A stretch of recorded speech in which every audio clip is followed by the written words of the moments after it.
You do it. Make your dreams come true. Yes, you can. Yes, you can. The good Lord needs a leader for the early Christians. Remember the early days of the Christians? Not like today. If you were to stand up in the early days and say, I'm a Christian, cut off your head, toss you and your wife in jail, let you rot. I mean, those were ugly days. Being a Christian back then was not called socially acceptable.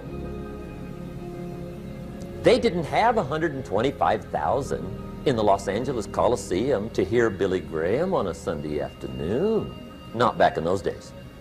Back in those days when the Christians got in the Coliseum, it was a different story, right? I mean, the word was, stay out of the Coliseum, especially on Sunday. Last Sunday was Lions 33, Christians nothing. See, those were mean, tough struggle days for the Christians. Now, when the days are mean and tough and struggling, you got to have some kind of leader. Do you know who the good Lord picked for the leader when the days were mean and ugly? Saul from Tarsus. That's who he picked, Saul. I'll tell you what, I would have picked him. You would have picked him. Anybody would have picked Saul. Saul was one of those incredible guys. Once he got into something, look out. Everybody in the community knew what Saul was in. Because whatever he joined, he'd flip all the switches, open up all the dials, turn on all the faucets, and go like mad. He was known as All-Out Saul. I mean, he was something else. Now, at first, it wasn't working out well. Saul hated Christians, which makes a poor leader, right? I mean, that won't work. Saul got this bug somewhere about the Christians. He got to hating Christians.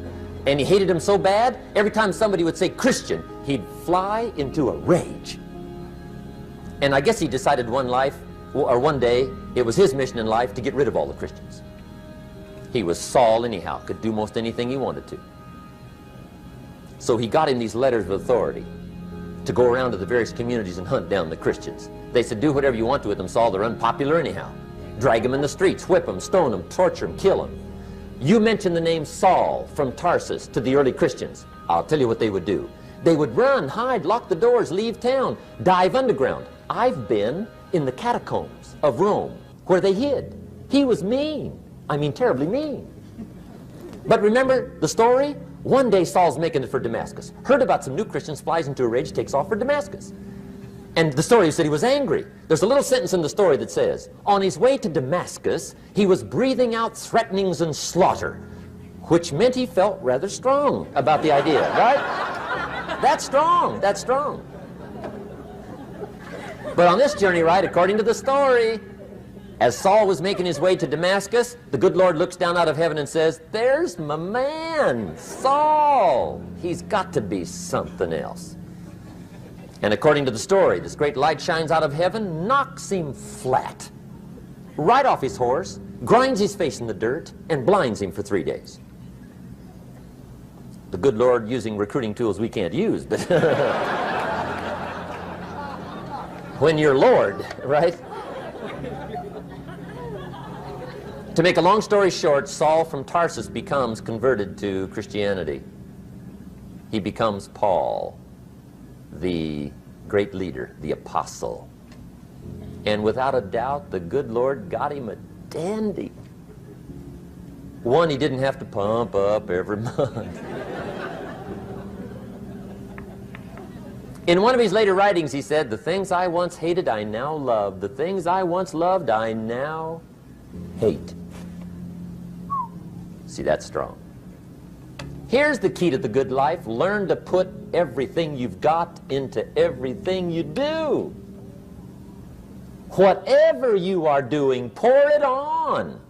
It will quickly open up into opportunity or quickly disclose to you that you ought to be doing something else.